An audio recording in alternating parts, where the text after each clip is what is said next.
En las aldeas barridas por el polvo cerca de Tikrit, una sombra comenzaba a tomar forma.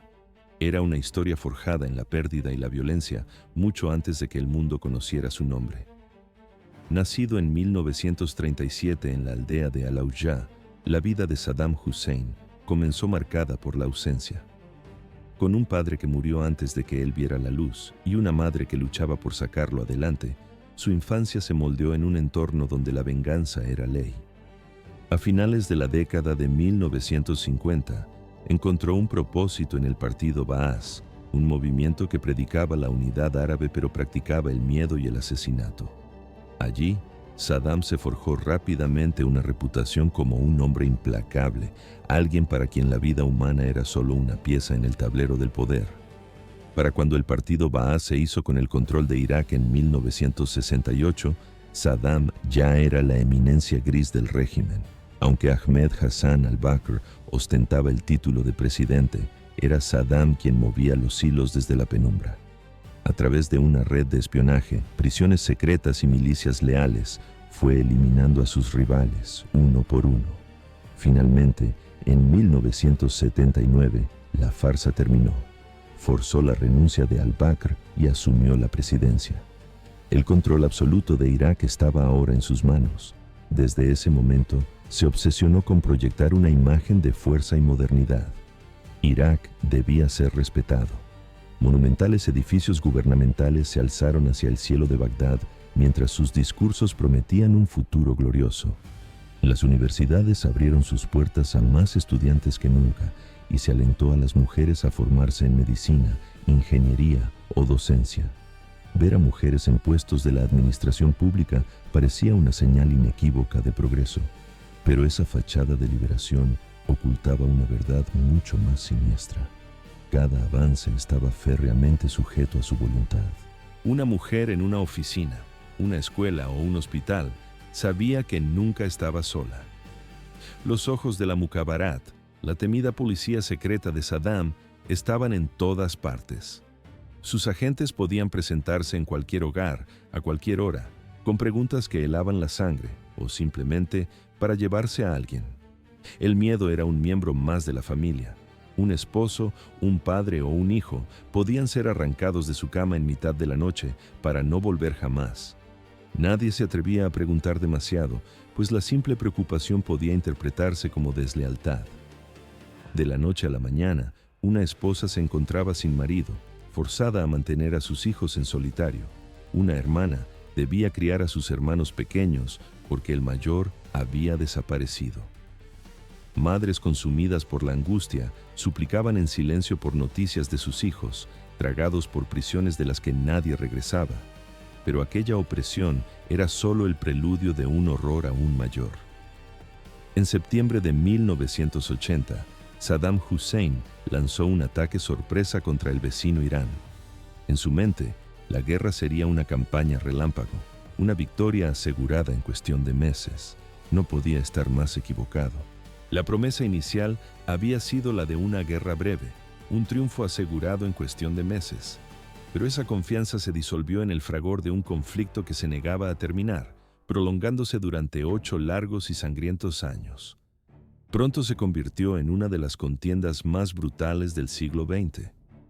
Bajo un cielo oscurecido por el humo, las ciudades eran bombardeadas hasta los cimientos y aldeas enteras desaparecían del mapa. En el frente, una marea humana de hombres jóvenes era enviada en olas interminables, destinadas a romperse contra las defensas enemigas. Mientras tanto, para las mujeres de Irak, la guerra se convirtió en una pesadilla cotidiana, una vida marcada por la ausencia. Con tantos hombres lejos, se vieron forzadas a asumir roles que nunca habían imaginado. Las madres se convirtieron en el único sustento, criando a sus hijos solas mientras luchaban por conseguir algo de comida. Las adolescentes abandonaban la escuela prematuramente para ocupar puestos en mercados, talleres o granjas. Los barrios se tiñeron de luto, con viudas vestidas de negro como un recordatorio andante de la pérdida. El eco de los funerales y el lamento de las madres en duelo se convirtieron en la banda sonora de la vida diaria. Pero sus luchas no terminaban ahí.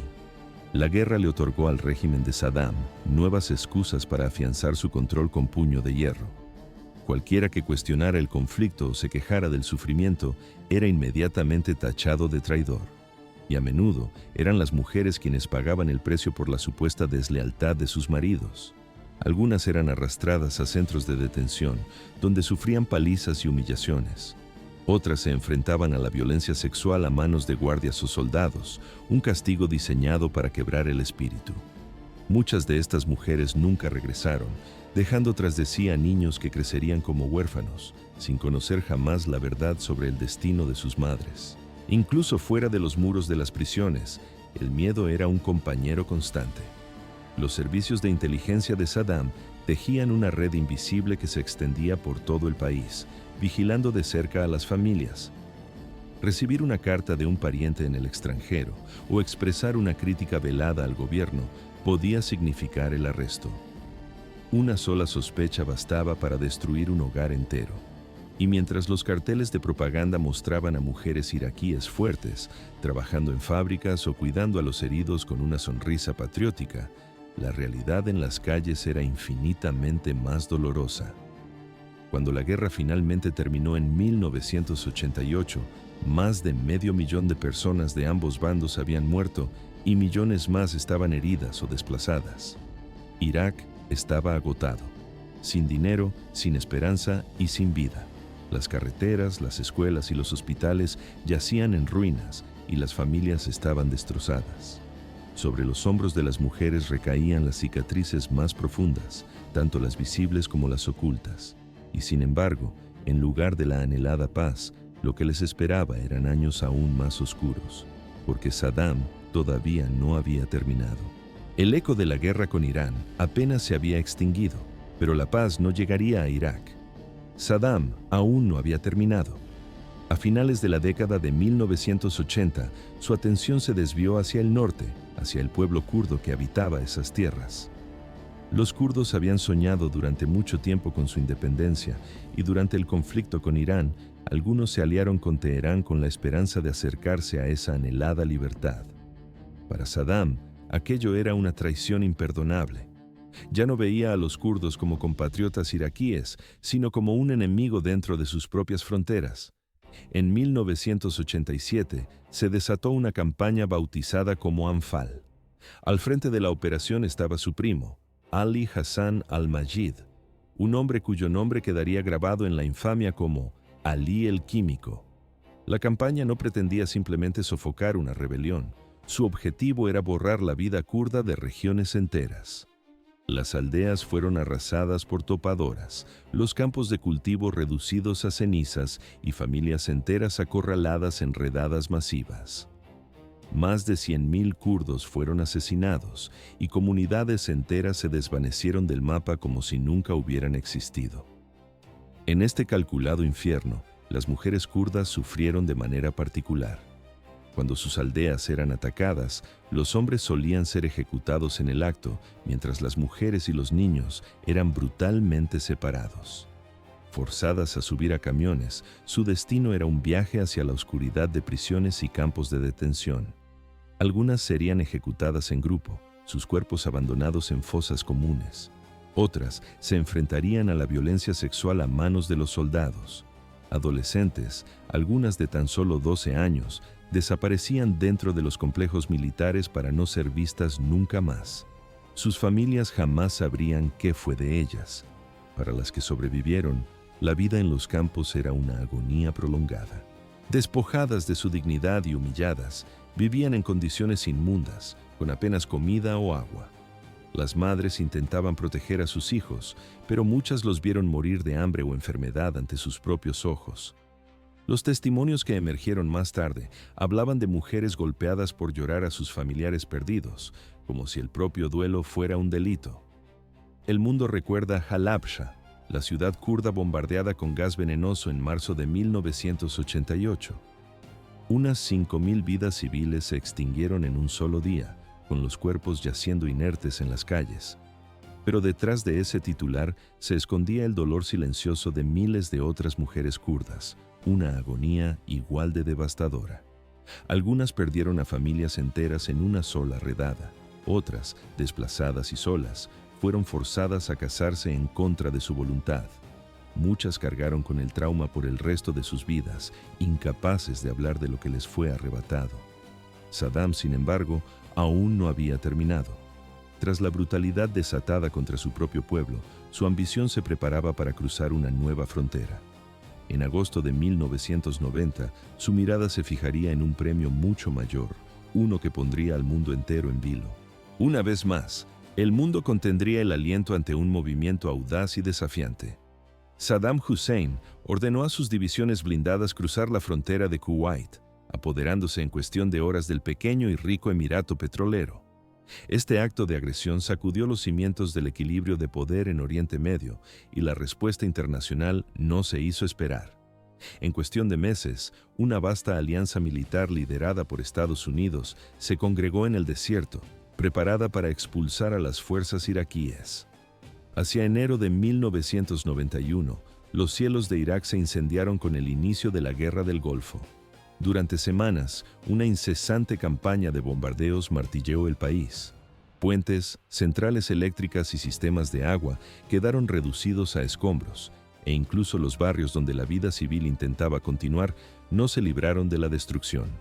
El ejército iraquí, aunque numeroso, se desmoronó ante la abrumadora superioridad tecnológica de la coalición. A finales de febrero, sus soldados se batían en una caótica retirada y Kuwait recuperaba su soberanía. Pero mientras Saddam permanecía en el poder, su nación yacía en ruinas. La guerra había destrozado la infraestructura del país, dejando una herida profunda y duradera. La electricidad parpadeaba y moría. El agua limpia se convirtió en un lujo esquivo. Los hospitales, privados de equipos esenciales, luchaban por funcionar en medio del caos. Fueron los ciudadanos de a pie, especialmente las mujeres y los niños, quienes comenzaron a pagar el precio más alto de aquella guerra. Un precio que solo estaba a punto de aumentar. Tras el conflicto armado, las Naciones Unidas impusieron un régimen de sanciones severas contra Irak. Su objetivo declarado era castigar a Saddam y desmantelar su capacidad militar, pero en la práctica, su efecto fue aplastar la vida cotidiana de millones de personas. Se desató una guerra silenciosa y cruel, librada en los mercados vacíos y en las salas de los hospitales. La comida se volvió escasa, las medicinas, casi un espejismo. Artículos tan básicos como la leche de fórmula para bebés, los antibióticos o el agua potable se volvieron inalcanzables. Las madres se vieron forzadas a presenciar cómo sus hijos se consumían por el hambre y por enfermedades que antes eran perfectamente curables. El sufrimiento se extendió como una plaga invisible. Un informe posterior de las Naciones Unidas reveló una estadística escalofriante. Durante la década de los 90, cientos de miles de niños iraquíes murieron a causa de la desnutrición, la falta de saneamiento y la escasez de medicamentos. Detrás de cada cifra se ocultaba el rostro de una madre en duelo, a menudo impotente para salvar a su hijo. Ellas cargaron con el peso de la supervivencia, soportando largas filas para recibir raciones, intercambiando sus últimas pertenencias por medicinas y luchando por mantener unidas a sus familias mientras su mundo se desmoronaba pieza por pieza. Mientras el país se desmoronaba, la supervivencia se había convertido en un arte sombrío. Pero bajo la superficie de la crisis nacional acechaba un mal aún más íntimo y perverso. Saddam Hussein tenía dos hijos, Uday y Qusay, herederos no solo de su poder, sino también de su brutalidad. Criados en un lujo sin límites y con una autoridad absoluta, no usaron su posición para aliviar el sufrimiento de su pueblo, sino para alimentar sus propios instintos sádicos. Para las mujeres de Irak, sus nombres eran un presagio de miedo.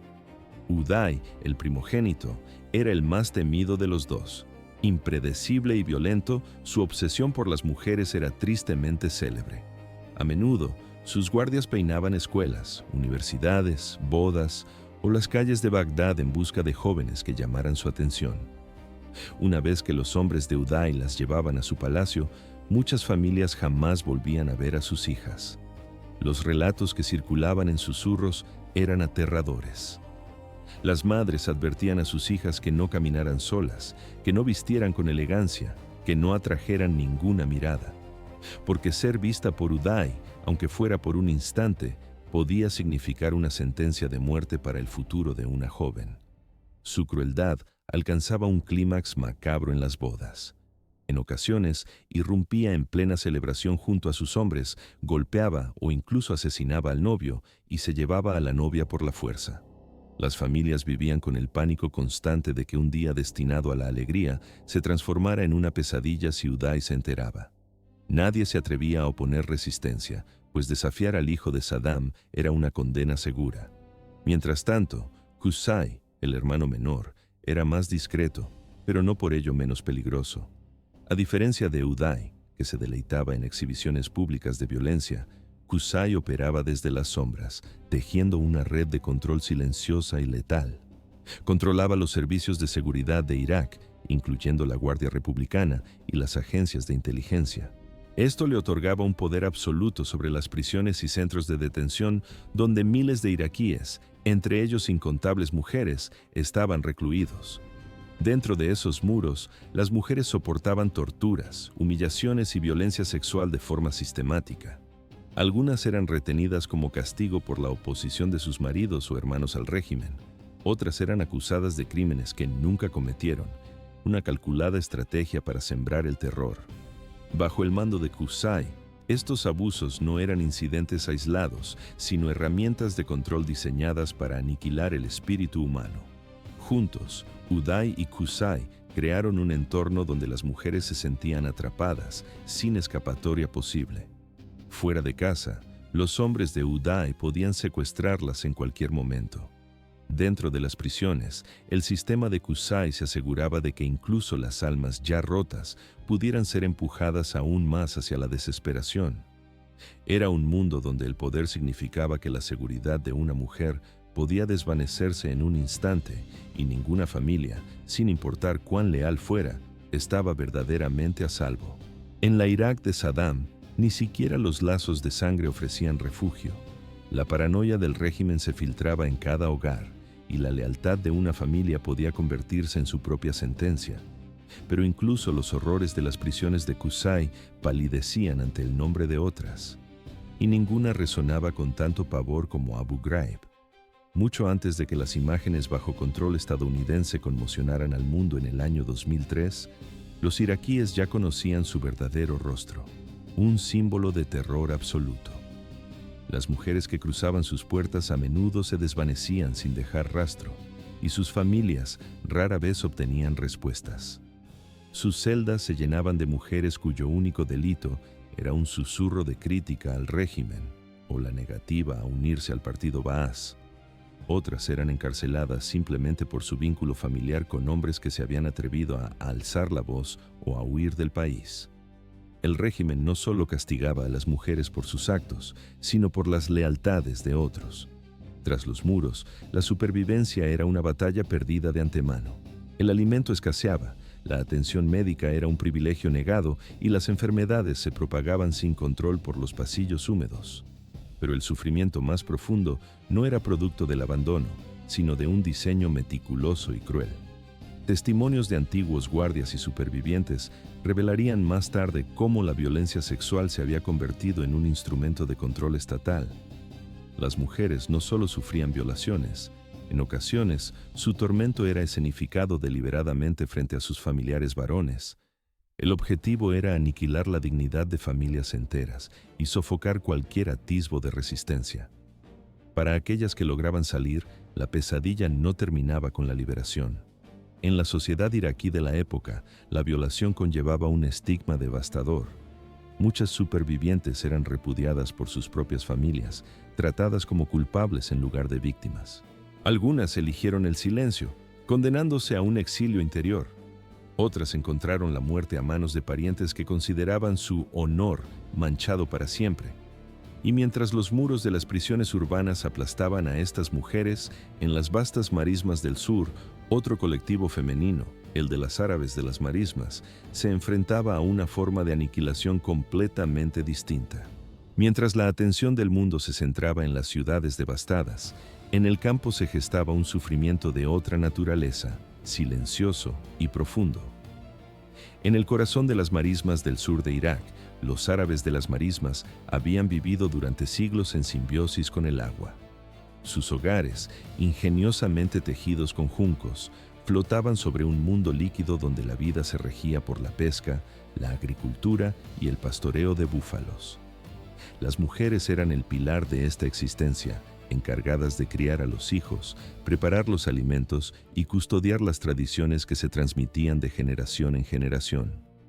Pero tras la Guerra del Golfo, la mirada de Saddam Hussein se posó sobre ellos, viéndolos como enemigos.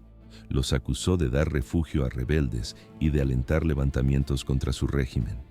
El castigo fue implacable. Su gobierno ordenó la construcción de enormes canales y diques para ejecutar una sentencia de muerte sobre el ecosistema.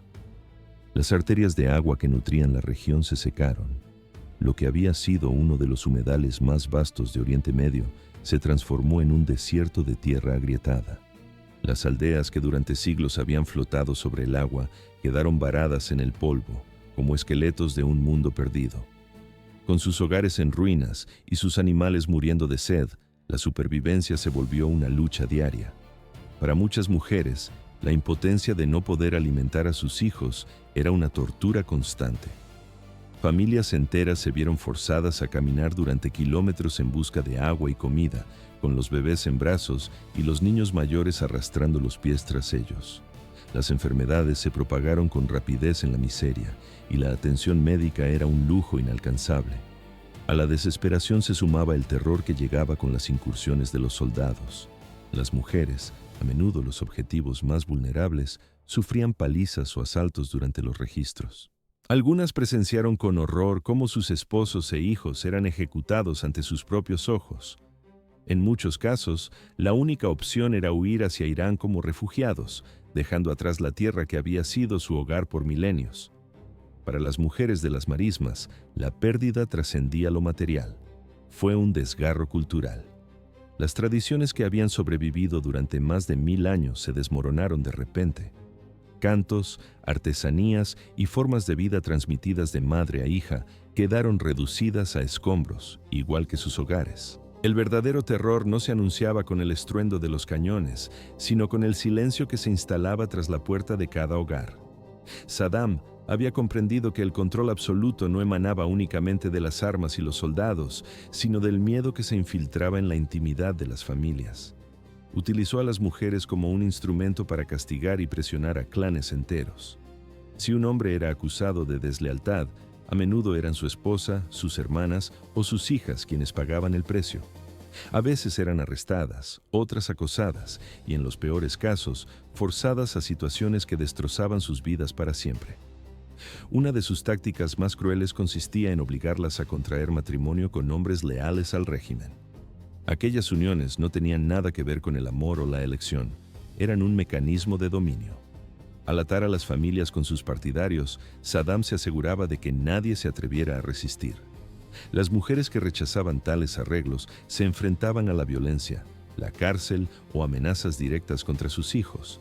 Incluso las supuestas organizaciones benéficas para viudas y madres eran una trampa. En apariencia, parecían programas de ayuda para mujeres que habían perdido a sus maridos en la guerra. En realidad, estaban diseñadas para llevar registros, rastrear movimientos y vigilar de cerca a las familias. Las mujeres que aceptaban la ayuda de estos grupos vivían bajo un escrutinio constante, aterradas de que una palabra equivocada pudiera condenarlas. Hacia principios de los 2000, el poder de Saddam se debilitaba. Las sanciones internacionales habían aplastado la economía de Irak y el mundo lo presionaba desde todos los frentes. Pero en lugar de aflojar su puño de hierro, Saddam hizo la vida aún más dura, convencido de que solo el terror mantendría a la gente a raya. Las ejecuciones públicas se volvieron habituales. Mujeres acusadas de prostitución eran arrastradas a las calles y decapitadas por milicias vinculadas a la familia del dictador. En muchos casos, estas víctimas no eran prostitutas en absoluto. Eran mujeres corrientes que habían rechazado los favores de hombres poderosos o que se habían atrevido a denunciar abusos.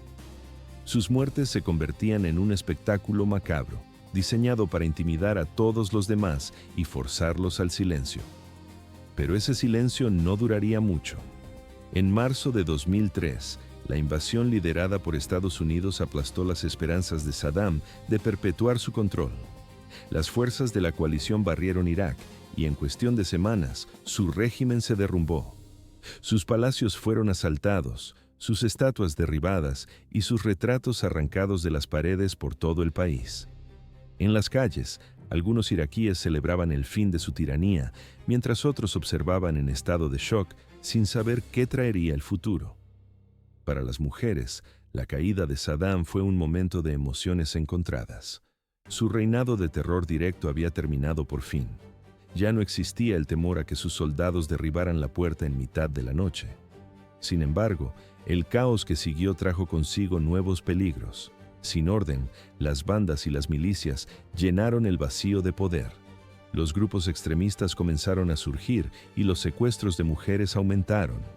Muchas que habían anhelado la libertad se encontraron frente a nuevas amenazas, esta vez nacidas de la anarquía en lugar del Estado. El 13 de diciembre de 2003, los soldados estadounidenses finalmente encontraron a Saddam. Se escondía en un pequeño agujero subterráneo cerca de su ciudad natal de Tikrit. El dictador que había aterrorizado a millones fue arrancado de la tierra, sucio y sin un solo soldado que lo defendiera. En todo Irak, la gente celebró y muchas mujeres esperaron que ese fuera el comienzo de la justicia por el dolor que habían soportado en silencio. Cuando Saddam fue llevado a juicio, se le acusó de crímenes contra la humanidad. Las pruebas eran abrumadoras. El tribunal lo declaró culpable y el 30 de diciembre de 2006 fue ejecutado en la horca. Para muchos iraquíes, este fue el final de una era de miedo. Pero para las mujeres, las cicatrices que dejó no desaparecieron con su muerte. Habían sobrevivido a guerras, prisiones, ejecuciones y a un terror cotidiano. Su ejecución cerró un capítulo, pero el dolor y el trauma permanecieron en sus vidas, transmitidos incluso a la siguiente generación.